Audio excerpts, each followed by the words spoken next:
दरवर्षी पवनपुत्र हनुमान जयंती चैत्र महिन्याच्या पौर्णिमेला साजरी केली जाते। या शुभदिनी माता अंजनीच्या उदरातून हनुमानजींचा जन्म झाला। हनुमानजींच्या वाढदिवसाला आपण जयंती न म्हणता जन्मोत्सव म्हणूया, कारण बजरंगबली अमर आहेत। या जगात हयात नसलेल्या व्यक्तींसाठी जयंती हा शब्द वापरला जातो, त्यामुळे आपण सर्वजण हनुमान जयंती न म्हणता हनुमान जन्मोत्सव साजरा करूया। हनुमान हे असे देव आहेत ज्यांचं खऱ्या मनाने स्मरण केलं तर भक्तांचं प्रत्येक संकट दूर होतं, म्हणून त्यांना संकटमोचन असंही म्हणतात। यावर्षी हनुमान जन्मोत्सव मंगळवार दिनांक 23 एप्रिल 2024 रोजी आलेला आहे। जेव्हा हनुमान जन्मोत्सव मंगळवारी किंवा शनिवारी येतो तेव्हा त्याचं महत्त्व अधिक वाढतं, कारण हे दोन्ही दिवस बजरंगबलीला समर्पित आहेत। या दिवशी हनुमानजींची विशेष पूजा केली जाते। महाराष्ट्रात चैत्र पौर्णिमेला हनुमान जन्मोत्सव साजरा होतो। तर पंचांगानुसार चैत्र पौर्णिमा तिथी 23 एप्रिल 2024 रोजी पहाटे 3:25 सुरू होईल आणि 24 एप्रिलला पहाटे 5:18 असेल। यामुळे 23 एप्रिल रोजी हनुमान जन्मोत्सव आपण साजरा करायचा आहे आणि या काळात दिवसभर शुभमुहूर्त असतील। पण हनुमानाचा जन्म सूर्योदयाच्या वेळी झाला असे म्हणतात, म्हणून या दिवशी ब्रह्ममुहूर्तावर उठून स्नान वगैरे करून हनुमानाची पूजा विधीनुसार केली जाते। हनुमान जन्मोत्सवाच्या दिवशी बजरंगबलीची विधीपूर्वक पूजा केल्यास इच्छित फळ मिळते।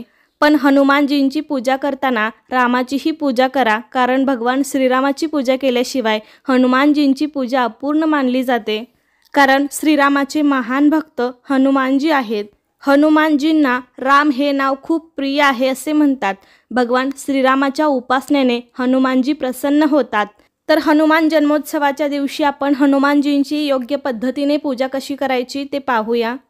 हनुमान जन्मोत्सवाच्या दिवशी सकाळी स्वच्छ स्नान करून स्वच्छ कपडे आपल्याला परिधान करायचे आहेत।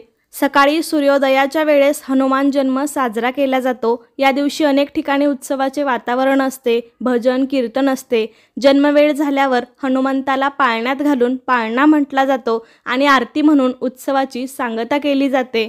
भाविक हनुमान मंदिरात जातात किंवा घरीही पूजा करतात।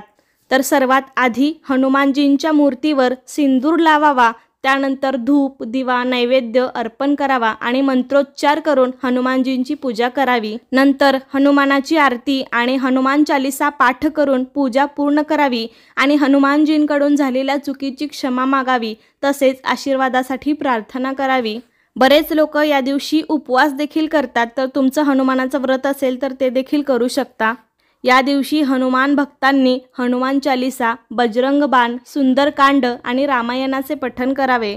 तसेच शनिदेवाची अशुभ स्थिती असलेल्या लोकांनी हनुमान जयंतीचे व्रत मंत्रजप केल्यास शनीचे दोष दूर होऊन त्रासांपासून मुक्ती मिळते असेही म्हणतात। या दिवशी जर हनुमानाला प्रसन्न करायचे असेल तर सुंदरकांड, हनुमान चालीसा, हनुमान अष्टक आणि बजरंग बाण अवश्य पाठ करा।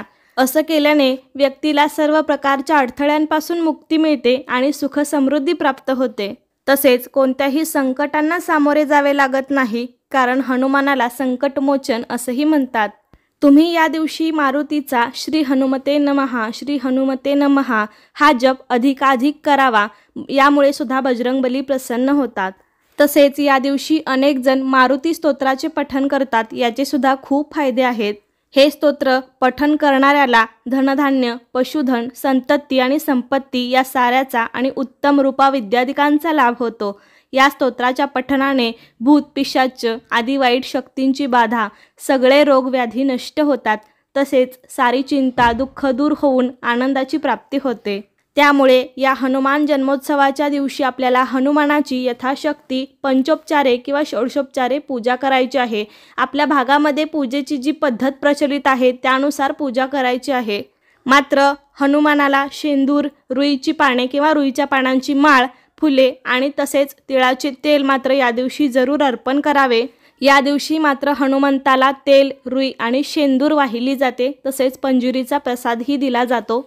तसं आपल्या सर्वांना वाटतं की आपल्या जीवनामध्ये कोणतंही दुःख नसावं, मानसिक त्रास दूर व्हावा, कोणतंही संकट आपल्यावरती येऊ नये, त्यासाठी आपण हनुमान जन्मोत्सवाच्या दिवशी पूजेच्या वेळी हनुमान चालीसा, बजरंग बाण, सुंदरकांड, मारुती स्तोत्र यापैकी कोणतंही एक पाठ केल्यास आपला मानसिक त्रास दूर होतो, मनाला शांती मिळते। जर तुम्हाला या सर्व पाठांचं पठण करणं होत नसेल तर तुम्ही दिवसभर ती मोबाईलवर लावून कामं करता करता पण ऐकू शकता। जर तुम्हाला सर्व पाठ करणं शक्य नसेल तर तुम्ही फक्त हनुमान चालीसा म्हणा, किंवा तुम्हाला संकटातून बाहेर पडायचं असेल तर हनुमान जन्मोत्सवाच्या दिवशी 21 वेळा मारुती स्तोत्र म्हणा। हनुमानजींच्या कृपेने संकट दूर होईल। हनुमंताला मारुती म्हणण्याची पद्धत केवळ महाराष्ट्रातच आढळून येते। याशिवाय हनुमानाला बजरंगबली, रामभक्त, अंजनेय, महावीर, पवनपुत्र, पवनसूत, केसरीनंदन अशा अनेक नावाने ओळखले जाते। हनुमानाचे शस्त्र गदा हे आहे। हनुमानाला तेल, शेंदूर, रुईची फुले, पाने अर्पण करण्याची परंपरा आहे। हनुमानाला महादेव शिवशंकरांचा अवतार मानले जाते। दशरथाच्या राण्यांप्रमाणेच तपश्चर्या करणाऱ्या अंजनीलाही पायस मिळाले होते व त्यामुळेच मारुतीचा जन्म झाला असे म्हटले जाते। आपल्या हिंदू धर्मात हनुमान जन्मोत्सवाला विशेष महत्त्व आहे।